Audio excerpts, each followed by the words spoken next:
This video is sponsored by Conflict of Nations, the free online PvP strategy game where you get to find out what it's like to take control of a real country and lead it in modern global warfare. Are you ready to take on the leadership of a real country during a global war? With Conflict of Nations, you're in control as you engage in epic, real-time battles that can take weeks to complete as you go up against as many as 128 other players. What units will you use against them? Tanks, jets, nuclear strikes from submarines, or maybe you don't want to do battle at all.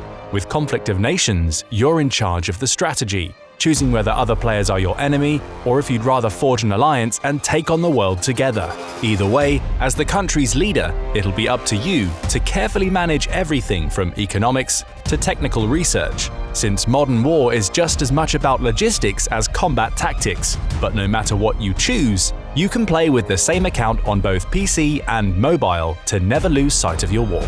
The Military Show viewers get a special gift of 13,000 gold and 1 month of premium subscription for free when they use the link, but it's only available for 30 days, so click the link, choose a country, and start fighting your way to victory right now. Why and in what way are the Philippines important to US Pacific strategy? In the 1990s and 2000s, the United States could afford to bask in its victory over the Soviet Union, as no other state in the international system was capable of challenging its global preeminence. That rapidly changed in the 2010s, as the economic and military rise of China upended American foreign policy. For the first time since the Cold War, the United States faced a near-peer competitor in a region of the world, the Indo-Pacific, which had become the engine of the global economy. America's costly Middle Eastern adventures in the War on Terror had contributed to a lack of full readiness to meet the new challenge, and national security experts in Washington had warned that slowly but surely, the United States was losing its traditional military advantage in the region, as China rapidly began to modernize its armed forces and concentrate hard power in the seas and skies of the First Island chain, where the world's most strategic trade routes transited. The pivot to Asia strategy of the Obama administration signaled that the United States now had a new top foreign policy priority: contain China's ambitions and prevent it from becoming a regional superpower in the Indo-Pacific.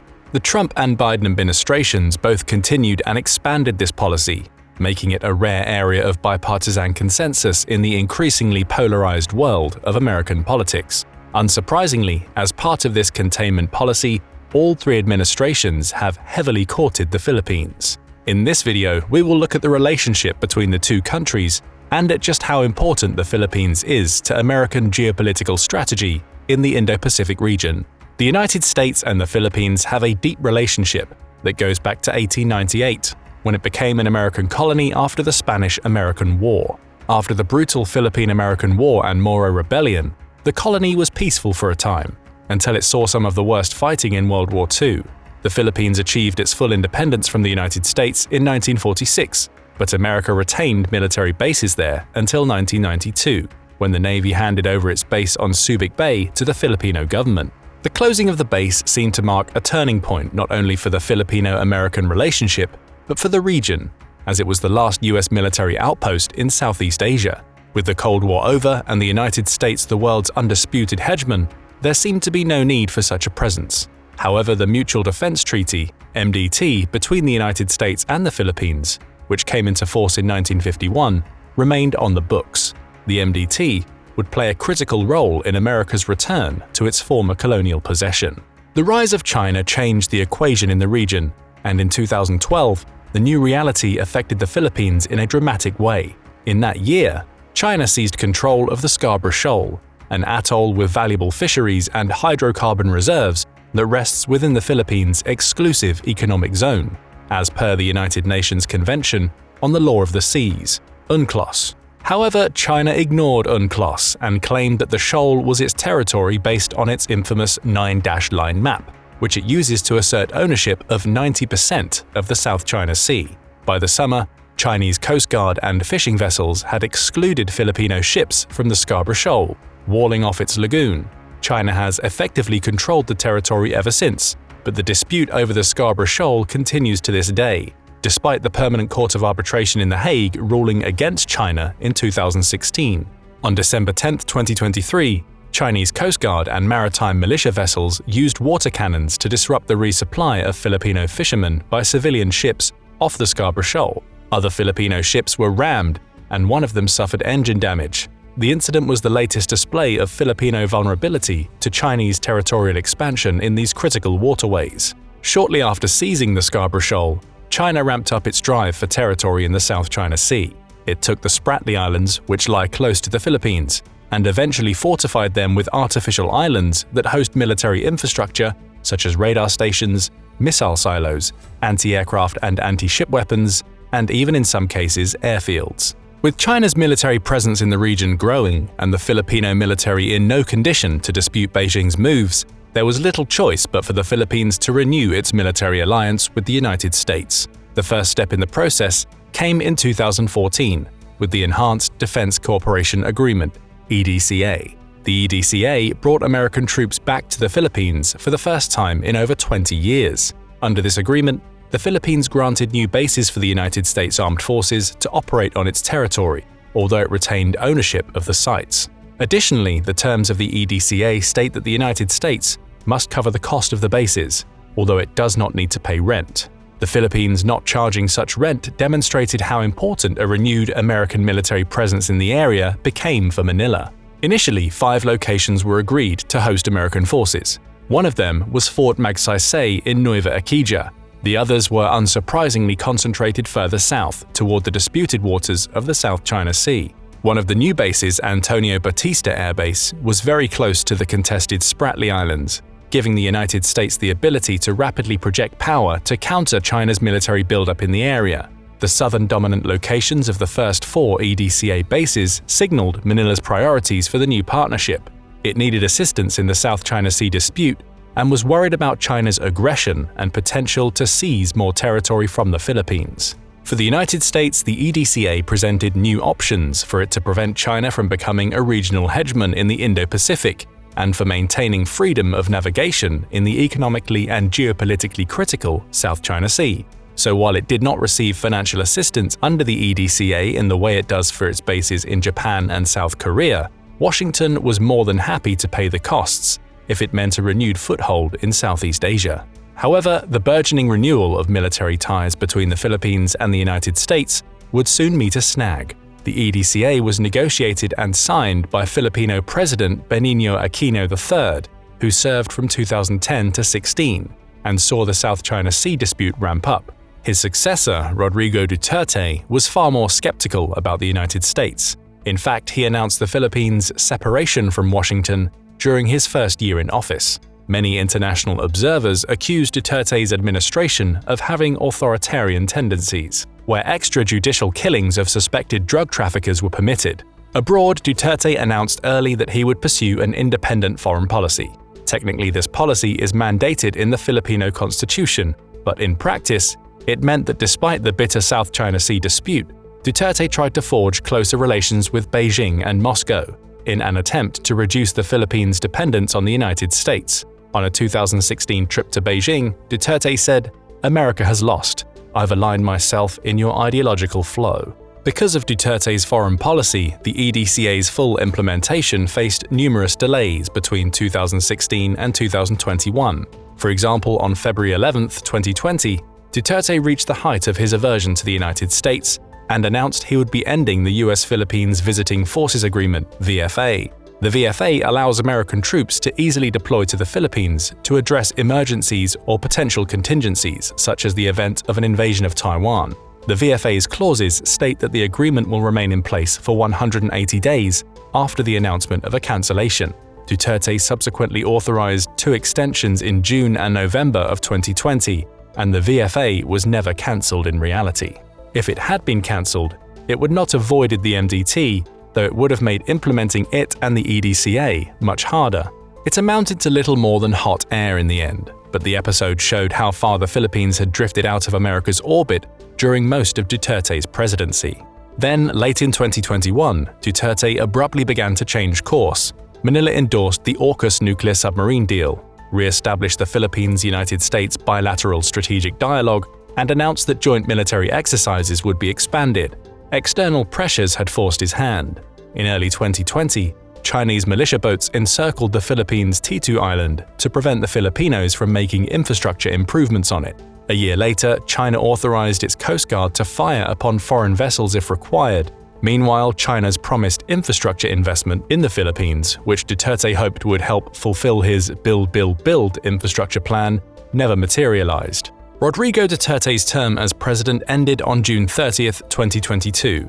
His successor, Ferdinand Bongbong Marcos Jr., was much more aggressive in distancing the Philippines from China and restoring ties with the United States. The EDCA, after facing so many delays under Duterte, was reinvigorated in November 2022, with $66.5 million worth of project improvements at the first 5 locations.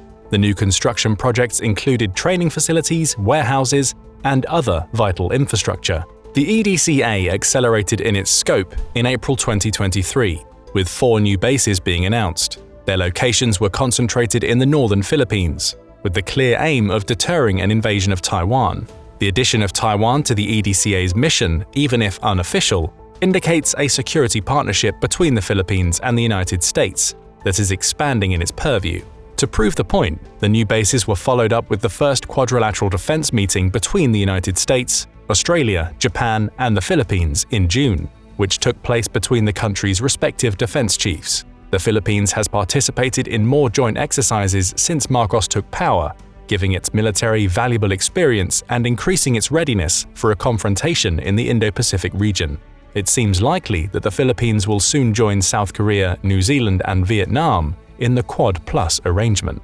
For the United States, the presence of the Philippines within its coalition in the Indo-Pacific region cannot be overstated in its importance. The Philippines does not have the economic or military might of the Quad members, but geographically, it's on par with Japan in its importance. The Philippines is part of the first island chain, which forms a natural barrier to containing China's military expansion into the Pacific and Indian Oceans. The Luzon Strait between the Philippines and Taiwan is one of the strategic shipping lanes through which the United States Navy and Air Force can potentially cut off Chinese trade. The new bases in the Philippines make this operation far easier to carry out, adding to the United States' leverage over China and enhancing deterrence against a potential invasion of Taiwan. Meanwhile, in March 2021, the United States announced plans to station new missiles around the first island chain as part of a military spending package over the following 6 years. Part of the new missile arsenal will likely include the Precision Strike Missile, which is the coming replacement for the ATACMS. This weapon, a short-range ballistic missile, will have an effective range of 500 kilometers, with the ability to deliver cluster munition-compliant payloads. In addition to their precision strike capabilities over such long ranges, these missiles can be launched from mobile systems like HIMARS, making them harder for enemy missiles to detect. There can also be more of them taking to the skies at a given time, because HIMARS launchers can carry 2 precision strike missiles as opposed to 1 ATACMS. The US Army received its first batch of precision strike missiles in December 2023. Their arrival would assist the United States' goal of reinforcing a conventional deterrence in the Indo-Pacific region that many national security experts in Washington believe has been eroded over recent history. While there have been no formal announcements, it's almost certain that some of the announced missiles will include the Precision Strike Missile. It's also likely that some of these missiles will be placed in the EDCA bases in the Philippines. Although the Precision Strike Missile does not have the range to cross the distance from the Philippines to the Chinese mainland, it can hit China's artificial islands if placed in locations like Antonio Batista Air Base.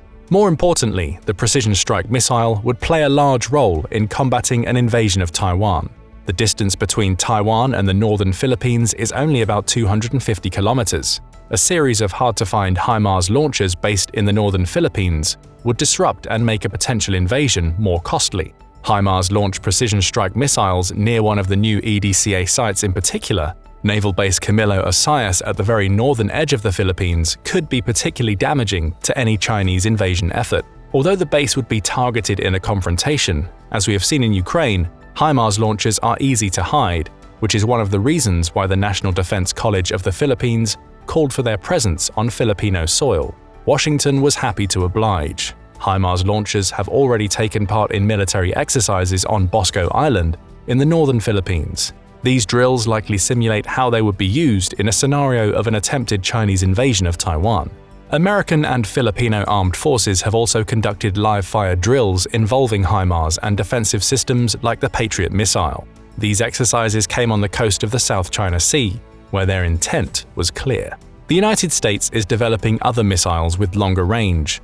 Another weapon the NDCP called for stationing on Filipino soil is the coming long-range hypersonic weapon. This weapon is designed to have a range of 1,725 miles, enough to reach targets in the Chinese mainland from the Filipino bases.